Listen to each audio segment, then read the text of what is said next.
for reasons other than those pretended at by members of the opposition. Kia ora, thank you.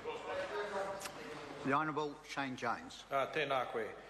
Sir, the preceding speaker identified himself as a member of the deer stalking community. The term stalk seems suitably apposite, based on the quality of that contribution and that gratuitous insult hurled at our colleague from this side of the House, who was pointing out, sir, that there are a myriad of interests whenever you deal with the conservation estate and wildlife management, and every single one of those stakeholders is entitled to not only bring their views forward, but to amplify their views, which is why, sir, I look forward to this bill, and I support this bill, going to the Select Committee. I want to acknowledge the presence of members of the hunting and recreational community who have worked tirelessly to bring a group probably more disparate than the 72 tribes I was working with when I was the chairman of the Fisheries Commission.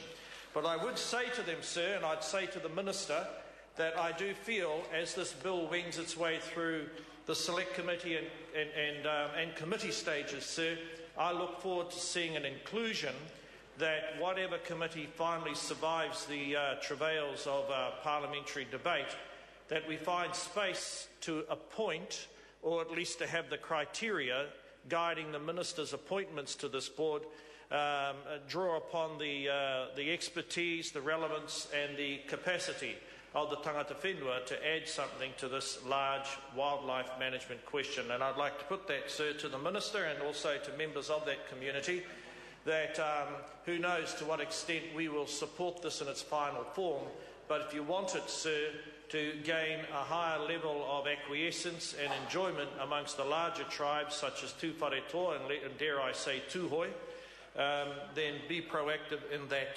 sense. So there are concerns about this bill. Let's just deal on one concern at the moment. You can create these advisory boards and these committees, etc., and give them whatever statutory status may be required as a consequence of a deal between the major party and Mr Dunn's party. But at the end of the day, sir, what will be the level of obligation upon the Minister either to delegate down to this specialist body to take any notice what this specialist body might say? And I think, sir, those are some of the reasons why members on this side of the House are right to be a bit sort of leery, sir, as to whether or not things will actually change. Because unless there's a positive duty on the Minister of the day or the Director General or their regional staff to pass on meaningful powers or take on board sensible recommendations, it can actually turn into a talking shop, and a great deal of hot air, a great deal of time, energy, possibly money will be expended, but it may not actually make it into the statutory processes for the management of this resource. Now, sir, there is a debate between the deep ecologists, represented by the Green Party, and those others of us who have environmental awareness but possibly live more with a pragmatic view of life. I certainly fit into the latter, sir. It seems to me, sir, that the deep ecologist's view is that wildlife ought not to be managed but wiped out. Now, sir, that view is not consistent with my conception of how trophies, how wildlife hunting, how improved wildlife management can contribute to regional development. How in a host of different areas around Aotearoa, sir, what's needed is an expansion of the type of economic activities that are capable of generating jobs and turning into a platform for export dollars. Now, sir, no one in this House is perhaps as well informed. In fact, sir, I believe you are peerless in this particular respect of understanding the capacity of wildlife hunting, better wildlife management, and its ability to contribute to regional economies. And sir, you're so persuasive on this matter, you had Calvin Davis, Ricky Barker and myself go out into the wilderness and demonstrate that not only are we capable of shooting mallard ducks, I shouldn't have said that, or ringtail pheasants, as has been my wont in the far-flung areas, unfortunately poorly represented by Hone Harawira, in the absence of Calvin Davis. And so we tend not to shoot the swans up there, because they are sitting targets until they start to munch too many of the flounders upon the seabed and foreshore, which hopefully my tribe is rapidly regaining. But that's another matter, sir. So I would like, sir, that the records show that, without me sort of indicating what will be the final shape and form of our party's status and stand on this piece of legislation after it's been in the Select Committee, your powers of persuasion, sir, moved us in that direction up in the Buhai beyond Taihape. And amongst other things, sir, cell phones didn't work there. And in addition to that, probably the most intelligent creature I saw up there, sir, was the dog that was dispatched to find the deer that was shot but ran into the bush. Now, sir, far be it for me to say who shot that deer. Now, far be it for me to say that. So I think it could have been a national person and it was Bandy, but that's another matter. That's another matter, sir. So, sir, there are some aspects that we will not be supporting, I can tell you right now, to do with this bill. And it does, sir, lie between the debate as to whether or not exclusively it should remain the role of DOC to manage this resource, or ought this to be seen as something akin to possums, i.e. the chamois and the various other types of deer, to be eradicated. So that view is reflective of deep ecology, and I fear it represents zero growth, something I've got absolutely no time or support for.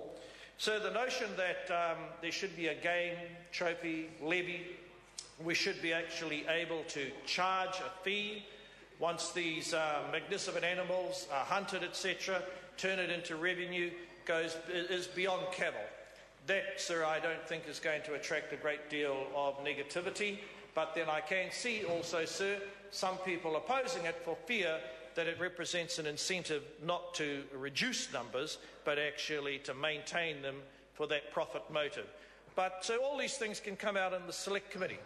We can have those who genuinely feel that DOC is being denuded of powers. There are others who feel that at long last the empire known as DOC, which is often a feeling reflected on the maraes of Māoridom, they're going to have to listen and be statutorily required to take on board the views of this part of the wider New Zealand recreational community. And let those views, sir, come forward in a credible and manageable process. But I would say, sir, that myself personally feel a lot more reassured, and I'm quite sure, so I speak on behalf of my Māori colleagues as well, that when we see there is some specific or explicit duty, rather than an assumed silent duty to deal with the tangata whenua, given that a number of our hapu and iwi have this wildlife on their own whenua. They have strong relationships with DOC, and they ebb and flow depending on the political tide or the bureaucratic tide, sir. And I would encourage advocates from the recreational hunting community, the Minister, and members on the other side of the House to bear that in mind. So there is actually going to be a very large debate when this comes back. Largely, sir, as I say, there is the ideological dimension, because we just will not agree, sir, with that element of the supply and agreement equation which enables the government to proceed and sell the assets. But I'm not going to talk about that. We're talking about a different type of asset here, whether or not the wildlife resources that may or may not be better managed through the erection of this committee, and whether or not they themselves turn into assets. That's for the future, sir. But I can say that I look forward, and I'm going to endeavour to inveigle myself onto the Environment Committee. I've no doubt that the Primary Produce Committee, which I'm a proud member of, I've waited 6 years to join that committee, sir, and the level of toil, sir, which exhausts us on that committee.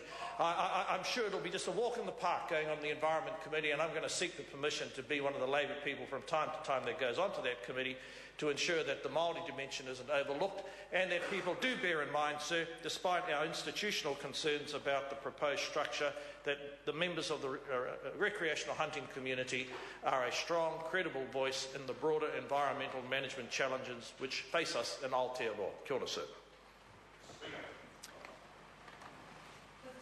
Eugenie Sage.